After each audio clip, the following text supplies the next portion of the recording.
All right, so I want to make one last video kind of trying to, again, use a number line to give an idea of the time frame that I'm kind of referencing um, in some of the other videos.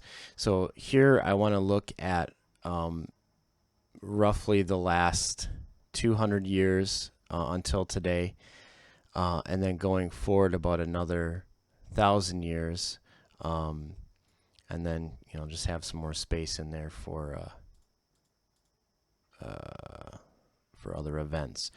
So the most important events that I was kind of focusing on in the other videos is this idea here of the day of the Lord, or the beginning of the day of the Lord, which lasts for about 1,000 years. And then you have Revelation chapter 20 that deals with things that happen after the millennium.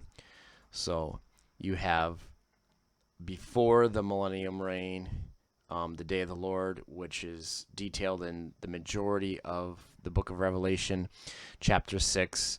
You have the seals, and then you get into the seven trumpets with like chapter 8, chapter 9, chapter 11, and then you get the seven bowls you see in like chapter 16, somewhere in there, so roughly. So you have, and then you have the army of heaven, chapter 19, kind of after he's done all the judging and he's getting ready to come back down. So just to clarify, these lines right here, I'm insinuating that these events all happen in a short amount of time. When you're really comparing, this is like 1,000 years between this time period here and this time period here. And so I'm just trying to show that there's a lot of events that happen in this small time period, and then you kind of have this long rule and reign here for 1,000 years, and then you have some other really important events kind of happen. So this first event is probably the most talked about part, and you see it in movies, reference the horsemen on the apocalypse, the tribulation, things like that. Mountains of fire raining down, demonic things happening. So you have a lot of this is the talked about period. That's very short, 3.5 to maybe 7 years, maybe a little bit longer, but it's somewhere in that time frame. And the other time period that really isn't talked about nearly as much is this other time period after this 1,000-year period happens, because you have some really important events where, going through the number line. So you have the 1800s, you kind of have the beginning of like Zionism and things of Jews coming back to the land, and then you get like World War I, World War II, and then you have like the creation of Israel. And a lot of the events over the last 150 years, 200 years have been leading up to Israel being back in the land. And I believe it's for the purpose of bringing about a false Messiah as a final trial for Israel, and really for the wicked nations of the earth. Maybe not final trial for them, but I think final trial for Israel. And so that brings about the day of the Lord, and then you begin to see this idea here. These seven seals seems to be a lot of war, persecution of the saints, things like that. And then you have the sign in the heavens, the day of the Lord, the sun, moon, and the stars. And then you have the wrath of God begins to kind of be announced in the trumpets, where things are starting to rain down out of heaven, comets, meteors, things like that, blood, fire, smoke, there's earthquakes, lots of things like that. And then when they get to the bowls during that time period, it's very vicious, probably very short amount of time, days to months, most likely. And then you have the army in heaven and Jesus coming down after Babylon has been judged and all of that. But that all wraps up, as you can see, really early on. that doesn't last a very long time. It's actually a very short period in history. Um, Many people refer that to as Daniel's 70th week. So you could look that up if you want to look more into that. Um, I won't get into it now. It's a little bit complicated, but it is very interesting, and it probably has some validity. But regardless, it's a very small but very potent period in time. And then you have 1,000 years, and we don't exactly know what's all going to happen during that time period, other than it seems to be that Jesus himself is going to build the city of Jerusalem, build a temple. That's a really crappy building. I don't know what that is right there. And that he's going to rule and reign. He's going to rule over the nations. I believe it's very likely that even if you start from a very small amount of people left, I mean, you could kill, like with Noah's day, I mean, there was only 8 people, and the world has been populated, to nearly 8 billion. So even if you start with, a few million people after the mighty events of the beginning of the day of the Lord, I believe you're going to see a population explosion leading up to this point right here. When you read Ezekiel, it talks about this battle, Gog and Magog stirred up, and that they come from the nations that are listed. They come from all corners of the earth, and it talks about them coming against a city of unwalled villages. And so as all of the world is coming against Israel, I believe, Jerusalem, where Jesus is reigning, I believe this is the picture. There's my crappy city again. So they're coming against this city that he's built from all over the world. Satan's released from prison after being there for 1,000 years, and he stirs the world to come up against the city of unwalled villages. And it says that fire comes down from heaven. You see that in Ezekiel, and you see that in Revelation, and it consumes all of them. It's not some drawn out thing here, even though this is a short period of time.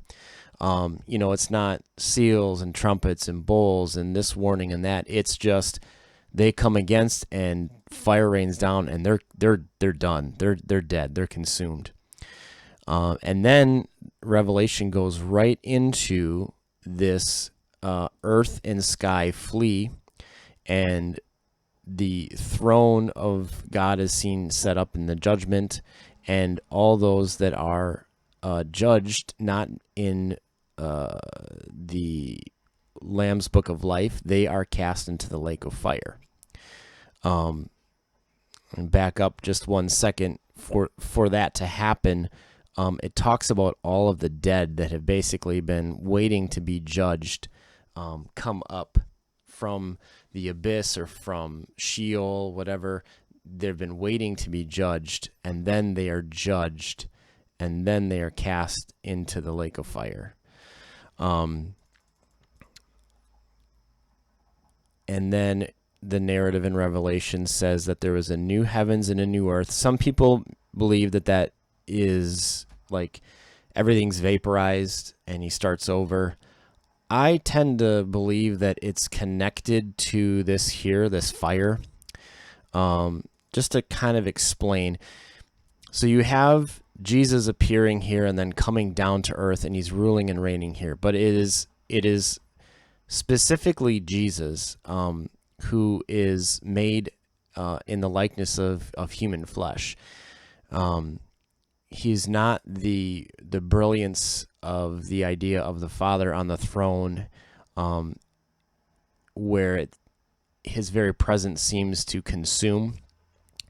I believe that there is a connection to this throne being seen and fire consuming their enemies, and the new heavens and the new earth, and then the city of God, so God coming down to earth. I believe that God's very presence is actually what ignites the lake of fire. And I think you can see that in Thessalonians, where it talks about that they're in torment from the presence of the Lord, not from as in far away from, but from as in by. Like the presence of the Lord is actually causing them to be in torment, because they are in Adam bodies. They are not in Christ bodies, so to speak. And so I would liken it to the Lord is in here in his rest, and his glory is emanating out of the city, but these gates are shut. And so these people, they cannot enter. And so outside of the city, outside of the gate, is the idea that the smoke of their torment, it says in Revelation, will rise up before the Lamb and his holy angels forever. So it's very possible that this lake of fire, at least this entrance to it, could be right outside the gates of the city of God as it comes down. And so I think that there is a possibility that this consuming fire, this throne of God, this city of God coming down, that is the thing that causes the lake of fire, the earth and the sky to flee, and a new heavens and a new earth. That God's presence as he's coming to earth is actually causing the earth to be purified. Our God is a consuming fire. And so I actually would connect that to this fire and this earth and sky being fleeing, and a new heavens and a new earth that are, I believe, purified just like it was in the flood. So just as a quick overview, we've had, centuries of warfare kind of leading up to what I think will trigger the day of the Lord, and it will be connected with the persecution of the saints, and final test for Israel, the idea of Jacob's trouble, and that will trigger the beginning of the day of the Lord, which he will then rule and reign for 1,000 years while Satan is locked in the abyss. And after the 1,000 years, then Satan will be allowed to come back out of the abyss, and he's going to deceive the whole world, all those who are outside the city, and they're going to come against the city, and Israel and the saints and all those that have been raised for 1,000 years, they're in this city of God, and they're going to, Gog and Magog, all of the world is going to come against that, but then God is going to consume them with fire, and it'll be like an instantaneous victory. And then that triggers the judgment, and then the lake of fire, and then you finally here then have the city of God, the new heavens and the new earth, and you finally have rest. And so the ultimate fulfillment of everything that was wrong after Adam and Eve rebelled against God, and Satan as he rebelled against God, the rebellion of man and the rebellion of wicked angels will have been put to rest, and the earth will go on for eternity in God's rest.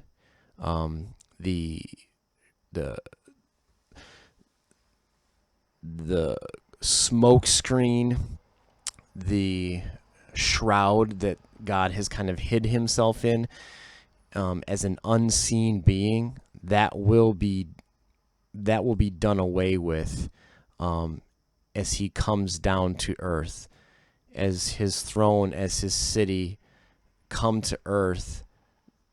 It is actually going to, I believe, cause a lot of these events to happen. And so, when Peter talks about the elements melting with fervent heat, I don't really believe that God is just vaporizing all the molecules, but that he's actually purifying the earth, and that he will continue through the city of God that Abraham was looking for, that he will be faithful to all the things that were promised to Abraham thousands of years ago.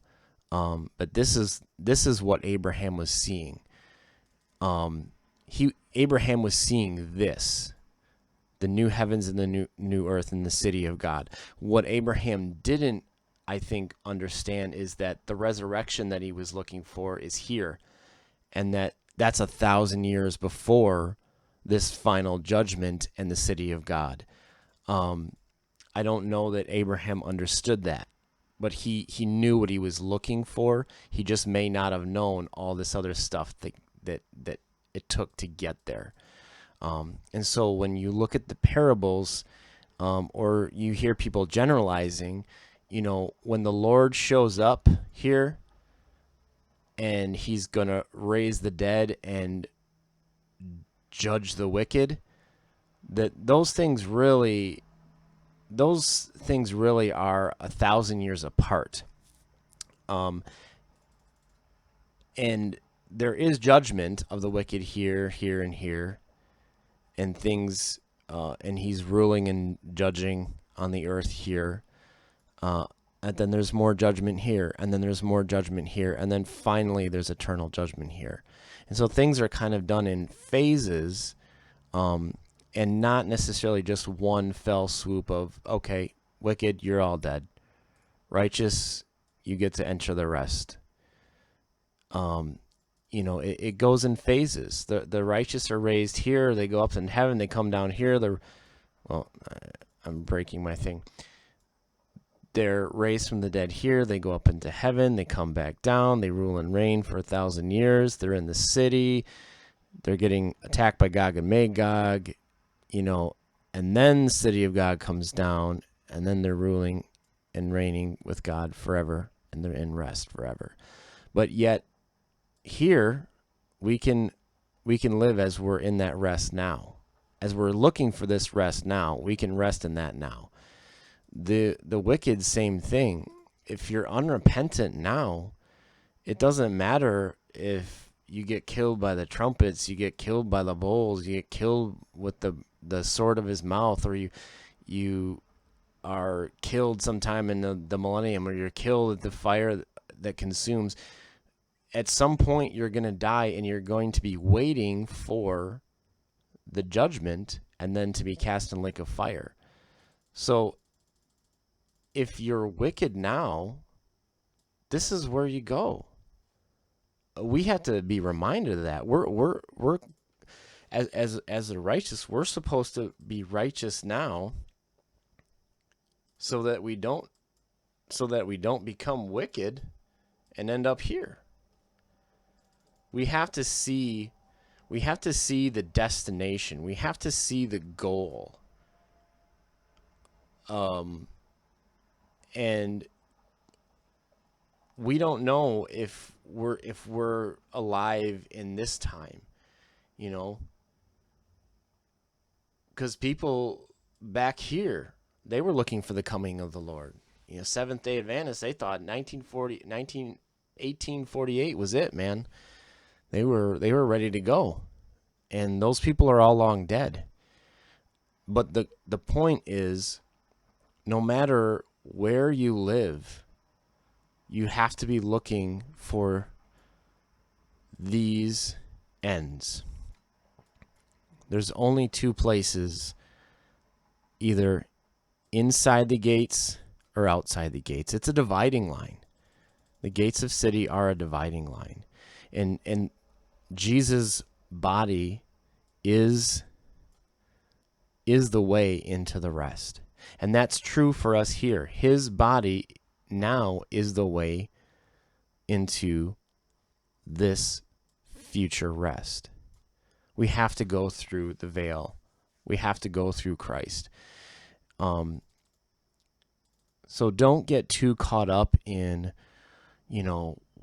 what are the scrolls going to be like? What are the trumpets going to be like? What are the bowls going to be like? What's it going to be like when he comes down? What's going to happen, the day of the Lord? How's it going to be during the millennium? What's going to happen, Gog and Magog? Those things are all interesting. They're all important, and they all fulfill a piece of the puzzle. But you need to see them as one big picture. the plan of salvation, the dividing line of Jesus, you're either here or you're here. That's what matters. Because you might never live to see the day of the Lord.